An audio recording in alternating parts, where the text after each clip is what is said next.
ଏହା ଉପରେ ମାଳିକାରେ ଲେଖିଛନ୍ତି ଯେ ପ୍ରଥମେ ମରିବେ ଯେତେ ଧନିକ ତୀର୍ଥରେ ମରିବେ ଅନେକ ଲୋକ। ଏବେ ସତର୍କ ରହିବାର ଆବଶ୍ୟକତା ଅଛି କାହିଁକି ନା ମାର୍ଚ୍ଚ 29 ତାରିଖରୁ ମୀନ ଶନିର ଯୁଗ ଚାଲିଛନ୍ତି ଆଉ ତ ଏବେ 2027 ଜୁନ ପର୍ଯ୍ୟନ୍ତ ଏ ପ୍ରଭାବ ରହିବ। ତା ଦ୍ୱାରା ଅନେକ ଲୋକ ସଡ଼କ ପଥରେ ମରିବେ। ଆପଣଙ୍କର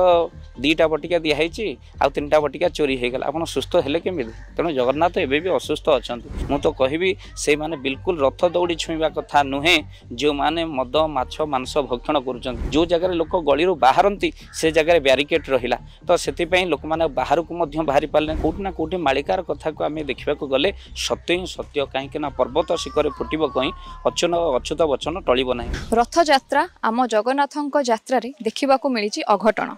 ପ୍ରଥମେ ମୋଦକ ଚୋରି, ଦ୍ୱିତୀୟରେ ଜଗନ୍ନାଥଙ୍କ ରଥ ଆଗକୁ ନ ଗଡ଼ିବା, ତୃତୀୟରେ ଦଳା ଚକଟାରେ 3 ଜଣଙ୍କର ମୃତ୍ୟୁ ଘଟିବା।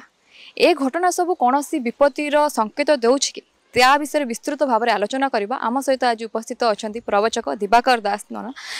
ସାର୍ ପ୍ରଥମ ତ ଆପଣଙ୍କୁ ଓଡ଼ିଶା ଭାସ୍କରକୁ ସ୍ୱାଗତ କରିବି। ଜୟ ଜଗନ୍ନାଥ। ଯେମିତିକି ଆମେ ଜାଣିଥିଲେ କି ଆପଣଙ୍କ ସହିତ ପୂର୍ବରୁ ମଧ୍ୟ ଆଲୋଚନା କରିଥିଲୁ, ମୀନ ଶନିର ଯୋଗରେ ଆଗକୁ କିଛି ବିପଦ ଆସିବାର ସଂକେତ ଆପଣ ଦେଇଥିଲେ। ତ ଏବେ ଯେଉଁ ସବୁ ଅଘଟଣ ଦେଖିବାକୁ ମିଳୁଛି ରଥଯାତ୍ରାରେ, ଏହା ତାର କୌଣସି ସଂକେତ ରହୁଛି କି? ଜୟ ଜଗନ୍ନାଥ। ସମସ୍ତ ଜଗନ୍ନାଥ ପ୍ରେମୀ ମାନଙ୍କୁ କୋଟି ପ୍ରଣାମ କରୁଛି। ଯେତେବେଳେ ମହାପ୍ରଭୁ ଜଗନ୍ନାଥଙ୍କ ପାଖରେ କିଛି ଅଘଟଣ ଘଟେ ବିଶ୍ୱ ପାଇଁ ଏହା ଅମଙ୍ଗଳର ସୂଚନା। ନିକଟରେ ମଧ୍ୟ ଆମେ ତାହା ଦେଖିଛୁ। ଏମିତିକି 2025 ମସିହା ଯେମିତି ମୃତ୍ୟୁର ତାଣ୍ଡବ ଚାଲିଛି। ଆପଣ ଦେଖିବେ ପ୍ରଥମ ଯେତେବେଳେ କୁମ୍ଭମେଳା ହେଲା ଦଳା ଚକଟାରେ ଅନେକ ଲୋକ ମରିଗଲେ, ତୀର୍ଥ କରିବାକୁ ସେମାନେ ଯାଇଥିଲେ। ତାପରେ ଅହମ୍ମଦାବାଦର ଆପଣ ଦେଖିଲେ ପ୍ଲେନ୍ କ୍ରାସ୍ ହେଉ, ତା ସହିତ କେଦାରନାଥରେ ହେଲିକପ୍ଟର ଦୁର୍ଘଟଣା ହେଉ, ମହାପୁରୁଷ ମଧ୍ୟ ଏହା ଉପରେ ମାଳିକାରେ ଲେଖିଛନ୍ତି ଯେ ପ୍ରଥମେ ମରିବେ ଯେତେ ଧନିକ ତୀର୍ଥରେ ମରିବେ ଅନେକ ଲୋକ। ମହାପୁରୁଷଙ୍କର ଏ ବାଣୀ, ପ୍ରଥମେ ମରିବେ ଯେତେ ଧନିକ। ପ୍ରଥମେ ତ କୃଷିକାରୀ ବିନାଶ ହେବାର କଥା ମଧ୍ୟ ମହାପୁରୁଷ ଲେଖିଛନ୍ତି ଅଚ୍ୟୁତାନନ୍ଦ, କିନ୍ତୁ ଯଶୋବନ୍ତ ଦାସଙ୍କର ମାଳିକାରେ ପ୍ରମାଣ ବେଳେ ପ୍ରଥମେ ମରିବେ ଯେତେ ଧନିକ ଆଉ ତୀର୍ଥରେ ମରିବେ ଅନେକ ଲୋକ। ତୀର୍ଥରେ ଅନେକ ଲୋକ ମରିବାର କଥା ମଧ୍ୟ ଲେଖାଯାଇଛି। ତେଣୁ ଦେଖନ୍ତୁ କେଦାରନାଥର ତୀର୍ଥରେ ଅନେକ ଲୋକ ସେମାନେ ମରିଗଲେ, ଆଉ ଏପଟେ କୁମ୍ଭମେଳା କରିବାକୁ ତୀର୍ଥ କରିବାକୁ ଯାଇଥିଲେ ସେମାନେ ମଧ୍ୟ ମୃତ୍ୟୁ ମୁଖରେ ପଡ଼ିଲେ। ତେଣୁ ଯେଉଁ କେଉଁଠି ନା କେଉଁଠି ମାଳିକାର କଥାକୁ ଆମେ ଦେଖିବାକୁ ଗଲେ ସତ୍ୟ ହିଁ ସତ୍ୟ, କାହିଁକି ନା ପର୍ବତ ଶିଖରେ ଫୁଟିବ କହିଁ ଅଚ୍ୟୁତ ବଚନ ଟଳିବ ନାହିଁ। ମହାପୁରୁଷଙ୍କର ବାକ୍ୟ କେବେ ମିଥ୍ୟା ନୁହେଁ। ତ ସେଥିପାଇଁ ଆମେ ମଧ୍ୟ ଅନୁଭବ କରିସାରିଲେଣି ଯେଉଁ ତୀର୍ଥରେ ଅନେକ ଲୋକ ମରିବେ। ଯଦି ଆମେ ପ୍ରକୃତରେ ଜାଣିଶୁଣି ମୃତ୍ୟୁକୁ ବରଣ କରୁଛେ, ତ ଏବେ ଘଟୁଛି କ'ଣ, ସମସ୍ତଙ୍କର ଯେମିତି ଗୋଟେ ପ୍ରତିଯୋଗିତା ଲାଗିଛି ଆମେ ଶ୍ରୀକ୍ଷେତ୍ର ପୁରୀ ଯିବୁ, ପୁରୀରେ ହିଁ ପୁଣ୍ୟ ବଣ୍ଟା ଯାଉଛି। ଆଉ ପ୍ରକୃତରେ ଆଉ ସେଇଦିନ ଅନେକ ଲୋକ ସେମାନେ କ'ଣ ଭିଡ଼ କରିବା ପାଇଁ ହିଁ ଯାଉଛନ୍ତି। ଆପଣ ବୟସ୍କ ଲୋକମାନେ ଯେତେବେଳେ ରଥ ଦୌଡ଼ା ଛୁଇଁବାକୁ ଯାଉଛନ୍ତି, ସେ ଯୁବକମାନେ ଯେଉଁମାନେ କେବଳ ଜଗନ୍ନାଥଙ୍କ ଭାବରେ ଯାଉନାହାନ୍ତି, ମୁଁ କହିବି ଅନେକ ଚେଙ୍ଗେଡ଼ା, ଯେଉଁମାନେ ଯାହାକୁ ଓଡ଼ିଆରେ କୁହାଯାଏ ଚେଙ୍ଗେଡ଼ା ମାନେ, ସେମାନେ ସବୁ ଯାଉଛନ୍ତି କ'ଣ ନା ରଥରେ କେବଳ ଭିଡ଼ ସୃଷ୍ଟି କରିକି ଗୋଟେ ହୋ ହାଲ୍ଲା କରି ଆଉ ସେମାନେ କ'ଣ କରୁଛନ୍ତି ନା ଅନ୍ୟକୁ କ୍ଷତି ପହଞ୍ଚାଉଛନ୍ତି। ଆଉ ଏମିତିକି ଏବେ ଗୋଟେ ଚିଠି ଯେଉଁଟାକି ଭାଇରାଲ ହେଉଛି, ଆଉ ଯେଉଁ ଚିଠି ଯେ ଲେଖା ହେଇଛି ଯେ କିଛି ବଳପୂର୍ବା ଗୁଣ୍ଡା ଶ୍ରେଣୀୟ ଯୁବକମାନେ ଆସିଲେ ଆଉ ସେମାନେ ବଳପୂର୍ବକ ରଥ ଦୌଡ଼ି ଧରିବା ପାଇଁ ଆମକୁ ପେଲି ଦେଲେ। CCTV ଯାଞ୍ଚ ହେଉ, ସେ ଚିଠିରେ ଲେଖା ହେଇଛି। ତ ଏଠି ମୁଁ କହି ରଖିବା ପାଇଁ ଚାହେଁ ଯେ ସେମାନଙ୍କ ପ୍ରତି ମଧ୍ୟ ପ୍ରଶାସନ କଡ଼ା ଦୃଷ୍ଟି ରଖିବା ଦରକାର। ଆମେ ମଧ୍ୟ ଅନେକ ଥର ରଥଯାତ୍ରାକୁ ଯାଇଛୁ, ରଥ ଦୌଡ଼ି ଟାଣିଛୁ, ଆଉ ତାପରେ ମଧ୍ୟ ଏବେ ଯେଉଁ ସମୟ ଆଉ ରଥଯାତ୍ରାରେ ଆମେ ବିଭିନ୍ନ ଚ୍ୟାନେଲର ଧାରାବିବରଣୀ କାର୍ଯ୍ୟକ୍ରମରେ ରହୁଛୁ, ତେଣୁ ଆଉ ରଥ ଟାଣି ପାରୁନୁ, କିନ୍ତୁ ଦିନ ତମାମ ହିଁ ରଥଯାତ୍ରାକୁ ଦେଖୁଛୁ ଟିଭି ପରଦା ମାଧ୍ୟମରେ। କିନ୍ତୁ ତା ଉପରେ କହିବାକୁ ପଡ଼ୁଛି, ଦେଖୁଛି କିଛି ଯୁବକ କେବଳ ଭିଡ଼ କରିବା ପାଇଁ ହିଁ ଯାଉଛନ୍ତି, ଆଉ ବୟସ୍କ ଲୋକମାନଙ୍କୁ ଉଠେଇବା ପରିବର୍ତ୍ତେ ସେ କୁନି ପିଲାଟି କାନ୍ଦି କାନ୍ଦି କହୁଛି ଯେଉଁ ତିନି ମୃତ୍ୟୁ ମୁଖରେ ପଡ଼ିଛି, ଯାହାର ମା ମରିଯାଇଛି, ଯେ ମୋ ମା ପଡ଼ିଗଲା, କିଏ ଟିକେ ଉଠଉ ନାହାନ୍ତି। କୁଆଡ଼େ ଗଲା ସେ ମାନବିକତା? ଆଉ ଅନେକ VIP ମାନଙ୍କୁ ଯେଉଁଭଳି ପାସ୍ ଦିଆଗଲା, ଆଉ ଯେଉଁଭଳି ଭାବରେ ବହୁ ସଂଖ୍ୟାରେ କେବଳ VIPଙ୍କ ସେବାରେ ପୁଲିସ ପ୍ରଶାସନ ରହିଲା, ତେଣୁ ଯେଉଁମାନେ ଶ୍ରଦ୍ଧାଳୁ ଯାଇଥିଲେ ସେମାନେ ଅଣଦେଖା ହେଇଗଲେ। ଆଉ ସେମାନେ କିଛି ସାଙ୍କେତିକ ଚିହ୍ନ ମଧ୍ୟ ବାଟ ଲୋକ ପାଇନାହାନ୍ତି। ବହୁ ଜାଗାରେ ଯେଉଁ ଜାଗାରେ ଲୋକ ଗଳିରୁ ବାହାରନ୍ତି ସେ ଜାଗାରେ ବ୍ୟାରିକେଡ୍ ରହିଲା, ତ ସେଥିପାଇଁ ଲୋକମାନେ ବାହାରକୁ ମଧ୍ୟ ବାହାରି ପାରିଲେ। ତେଣୁ ଦଳା ଚକଡ଼ା ହେଲେ, ମୃତ୍ୟୁ ମୁଖରେ ପଡ଼ିଲେ। ଆଉ କିଛି ମଧ୍ୟ ସେଇଭଳି ଯୁବକ ଅଛନ୍ତି ଯେଉଁମାନେ ଅନ୍ୟ ଉପରେ ପଡ଼ିଯାଆନ୍ତି, ନଦୀ ହୋଇ ଜବରଦସ୍ତି ରଥକୁ ବାଁ ଆଡ଼କୁ ଟାଣି ନେଇଯିବେ, ଡାହାଣକୁ ଟାଣି ନେଇଯିବେ ଜବରଦସ୍ତି। ଏଇଭଳି ଭାବରେ କିଛି ଯୁବକ ଗୋଷ୍ଠୀ ଏଇଭଳି ଭାବରେ କରନ୍ତି, କେବଳ ସେମାନେ ଚେଙ୍ଗଡ଼ାମି କରିବାକୁ ହିଁ ମନ୍ଦିରକୁ ଯାଆନ୍ତି। ତେଣୁ ସେମାନଙ୍କ ଉପରେ ମଧ୍ୟ କଡ଼ା ଦୃଷ୍ଟି ରଖିବାକୁ ପଡ଼ିବ। ଏବେ ତ ମୁଁ କହିବି ମହାପୁରୁଷଙ୍କର ବାକ୍ୟ ପ୍ରକୃତରେ ସତ୍ୟ ହୋଇ ଚାଲିଛି, କାହିଁକି ନା तीर्थरे अनेक लोक मरबे पुणी मीनसन जोग जहाँ आम आलोचना करुले एवं सतर्क रहीबार आवश्यकता अच्छी कहीं मार्च 29 तारिख रु मीनसन जोग चली आउ तो एवं 2027 जून पर्यंत प्रभाव द्वारा अनेक लोक सड़क पथरे मरबे अनेक आकाश पथरे जल पथरे तीर्थरे अनेक लोक मृत्युवरण करेंगे तो से आमको सतर्क होबार आवश्यकता अच्छी सृष्टि जार दृष्टि तार महाप्रभु जगन्नाथ को आम निहाती भाव में प्रार्थना करार आवश्यकता अच्छी 500-600 वर्ष पूर्व महापुरुष लिखिं जे अनेक धनिक लोक मरबे देखो लंडन जाऊे धनिक प्लेन कौन गरीब लोक बसती कि धनिक लोक मरले गुजरात पूर्वतन मुख्यमंत्री जे कि मृत्युवरण कले से धनिक लोक आउे देखु तीर्थरे अनेक लोक केदारनाथ आप देखु जो भली भाव में दुर्घटना है हेलिकॉप्टर दुर्घटना हो एपटे पुणी श्रीक्षेत्र पुरी रे आपणकर दला चकटार अनेक मृत्युवरण कले निश्चिंत भाव में केवल प्रशासन त्रुटि न मालिकार महापुरुष अनेक जगार लिखिं जे कि एभली घटना सब घटव तेणु केवल महापुरुष जहाँ लिखिं ताहा जमी आखि सामने गोटे पर गोटे सत्य ये हैनी कि देख आग को कौन हो आग को भयंकर विपत्तिर सूचना निश्चिंत भाव में दौर तेणु आम जदि सतर्क नहेबा आम जदि एबे सब हिंसा क्रोध मोह भितर रहीकि आम जगन्नाथ दर्शन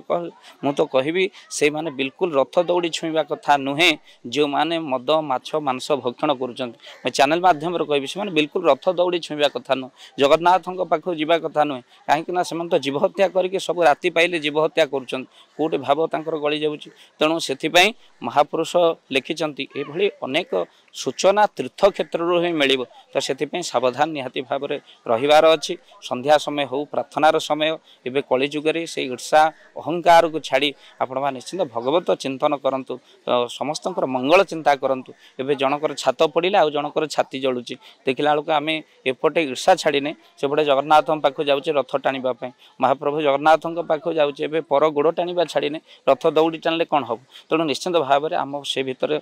अहंकार निश्चिंत भाव में जीवार आवश्यकता अच्छी आउ तो सहित जीव हत्या ठार दूरे रहीबार आवश्यकता अच्छी तापर तो महापुरुष लिखिं अदिने कुहुड़ी आसव माड़ी शून्य भैरवी देवत रड़ी मृत्यु मुखर अनेक लोक पड़े अधीन कुहुड़ी माड़ी आसवा कथा महापुरुष लिखिं तापर मीनसन जुगरे भयंकर दुर्घटनार कथा लिखिं तेणु आप देखु अनेक घटना आग को घटव जहाँ श्रीक्षेत्र में सूचना बेले सांकेतिक सूचना ये दला चकड़ा नुह ये आग को महाविपत्तिर सांकेतिक सूचना निश्चिंत भाव में आउ समय ना कलिजुगर ये सब अंतर निश्चिंत भाव में सूचना देखो तीर्थ क्षेत्र में अनेक लोक मृत्युवरण करवा ये गोटे छोटिया कथा नु आपड़ ये अनेक कहीपर आगुरी तो मरुले एवं कौन है किंतु एवं जो भाई भाव में मृत्यु देखो गोटे हेलिकॉप्टर दुर्घटना पर पुणी हेलिकॉप्टर दुर्घटना हो केदारनाथ में एवं देखो एत प्रशासन जगी जगी ऐतिहासिक सृष्टि होता रथयात्रा आरंभ मोदक चोरी है सहित जगन्नाथ को नहीं आम जमी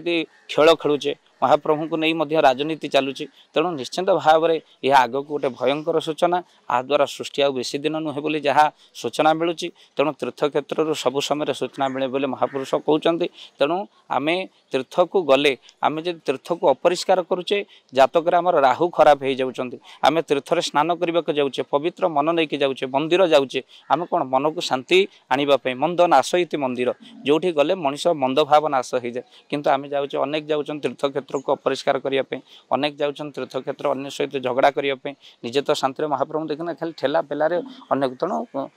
भागवत स्पष्ट भाव में गोटे पद लिखाई मोर भक्त जेते जन जी मो भक्त से माने मंदिर द्वारा सुत धन एगुड़िक मन न थाए मोर भक्तर न थाए मन मंदिर द्वारा सुत धन अर्थात मंदिर द्वारा सुत एगुड़िक सब स्त्री पुत्र मंदिर एगुड़ाक भक्त चाहे एकांत भाव तेणु निश्चिंत भाव में अनेक भक्त आसछन्ति जगन्नाथ को दर्शन करने से कौन ये ठेला पेला होती महाप्रभु पाखे तेणु निश्चिंत जो भाई भाव में केवल भाव भक्ति महाप्रभु तांपाई रथ को आसछन्ति तेणु निश्चिंत ए बड़ बड़िया जमी जगन्नाथ रथ को आसछन्ति बड़ बड़िया अटकुंट आम सोशल मीडिया देखला लगुच से एगुड़िक भारी कष्ट लगुच कहीं महाप्रभु एवं असुस्थ ही अच्छा जदि आपण कहे जगन्नाथ मानवीय लीला कर ज्वर हेले 5टा बटिका खाइबा कथा आपणकर दुईटा बटिका दिखाई आउ 3टा बटिका चोरी हो गला आप सुस्थ हेले केमी तेणु जगन्नाथ एवं भी असुस्थ अच्छा देखो बनक लगी महाप्रभुंर भल कि देखिए मुझे को चैनल माध्यम अनुरोध करी महाप्रभुंर से समय फोटो को देखातु देखिए आप बनक लगे महाप्रभु जगन्नाथ बाम आखि ऊपर को टेकी हो जाए तेणु निश्चिंत भाव में ये भली भाव में महाप्रभु को ये किसी भयंकर सूचना दौजे संसार मोदक चोरी हो जगन्नाथ को नहीं राजनीति हो दला चकटार मृत्यु हो तेणु यह निश्चिंत भाव में आगो किसी भयंकर सूचना आसूची महाविपत्ति तेणु निश्चिंत आप सतर्क रुहतु महाप्रभु को प्रार्थना करूँ ईश्वर मंगल होगापी। सर एबे जो ठाकुर को लेकिन जगन्नाथ को लेकिन जो व्यवसाय होची कि राजनीति होची ये सब अघटन देखा मिलूँ कि निश्चिंत भाव में देखु महाप्रभु कार गर्व अहंकार को केवे भी सही ना केते अहंकारी गले महाप्रभु पाखे केते राजराजड़ा समय धूलिसात हो जाती महाप्रभु कहार अहंकार गर्व को रखी ना जी जो कर्म कर फल ताक निश्चिंत भाव में मिल तेणु जी महाप्रभु को लेकिन राजनीति कर सत्ता रही तार आम विगत दिन मानक देखीचे अनुभव करें सेमती महाप्रभु को नहीं जदि आम खेल बोली विचार करवा निया को नहीं खेलिले घर आमर निश्चिंत भाव में पोड़ी हम तेणु निश्चिंत जगन्नाथ होती अग्नि तेणु अग्नि को नहीं खेलतु ना अग्नि को छोटिया बोली भावतु ना तेणु निश्चिंत भाव में तेणु महाप्रभु को नहीं जे खेल तो निश्चिंत तारी घर ही पोड़ सी निजे पोड़ी जाली अंगार हे।